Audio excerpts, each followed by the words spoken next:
Give me an idea just kind of what you're feeling right now.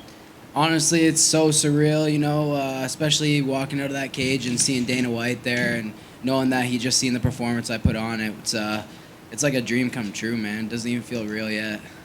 Some tough spots early, right? I mean, was there any concern there, or No, it wasn't tight? I'm not even that kind of guy. I'll give credit where it's due, but those submissions were nowhere near getting close. Like, you could see how calm I was in there, and there was no, like, if the submissions were anywhere close, I would have been moving a lot faster. You know what I mean?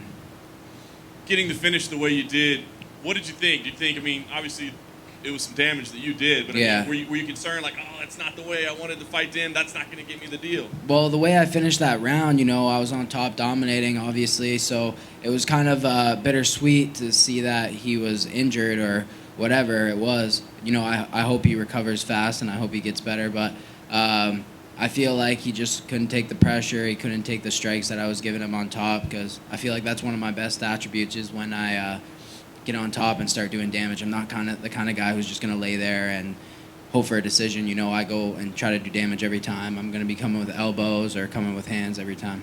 Yeah, you're certainly doing a lot of damage on top. Did you know he was hurt? I mean, I think it was kind of clear at the end of the round we didn't really get up, but before then, did you know that he might be hurt? Honestly, he wasn't really doing much to get up or much to, like, even this, like I said, the submissions didn't feel tight. Like, his hips weren't there. I couldn't feel much under me. He didn't have much strength. So I don't know if he was injured or what it was, but it's not like I haven't done this before to people, though. You know what I mean? It's not like this isn't new. Like it's not a secret, like, you know what I mean, what my best attributes are. So once I get on top of people, I'm a hard guy to get off.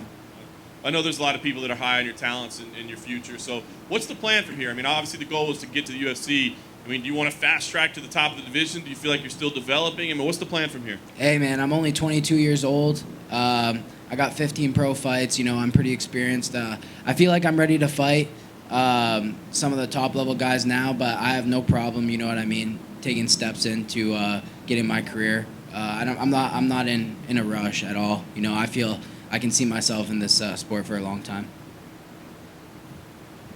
You said you don't want to take a rush, but do you hear Dana saying, "Oh, I want guys staying active and stuff like that." So when you say you don't want to rush, do you mean in terms of you're happy to spend some time out developing your skills, or you want to stay active, but against similar ranked guys? Yeah, exactly that, exactly. I wouldn't mind, you know what I mean, starting at the lower ranked guys and moving up accordingly. You know what I mean? I'm not in a rush, but if I feel there's an opportunity, I'm gonna grab it. At 22 with 15 fights, doesn't that put you in sort of a weird space, right? Because there's not many people your age who have your experience. So you might find yourself being put up those rankings a bit quicker than you anticipate at the moment. Hey, wherever he feels I fit. That's one. Congrats. Mm-hmm. Congrats, man. I just want to ask you, Jim Greashopper, Cage Side Seat, I want to ask you about not being able to get fights and being in a place like the UFC. Mm-hmm. Obviously you're going to get them, but being 22 and having so many pro fights, obviously a top prospect, it's hard to get a fight on the way up, but now you don't have to worry about that anymore. Yeah, I'm sure there's no shortage of guys that want to fight me at this point. Obviously, in the UFC, you're here to fight the best, and that's why you're here. So I'm looking forward to that. How did you end up turning pro so early? If I missed it, I'm sorry, but that's fascinating to me. Just because my amateur career, there wasn't really amateur MMA for kids my age. I was only 17 when I went pro.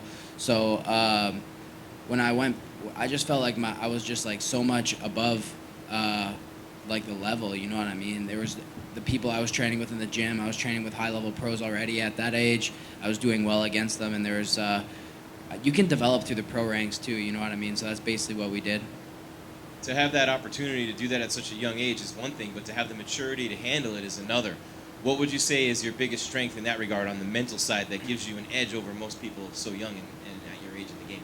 That's the one thing I notice is that a lot of people will be like, oh, he's a rookie, you know what I mean? He's young, he's this, he hasn't seen much. But, hey, man, when you look at my amateur career and how long and the different martial arts that I've won titles in, my experience is through and through, you know what I mean? I've seen it all, and there's not much that I haven't seen at this point, at being only 22. So I feel like it's a mistake a lot of guys make, especially Daniel Swain today. He might have came in here with 30 pro fights, but how many amateur fights did he have? How many jiu-jitsu tournaments did he win? Kickboxing world titles did he win before he got there? You know what I mean? So if anything, I felt like I looked like the more experienced fighter in there tonight.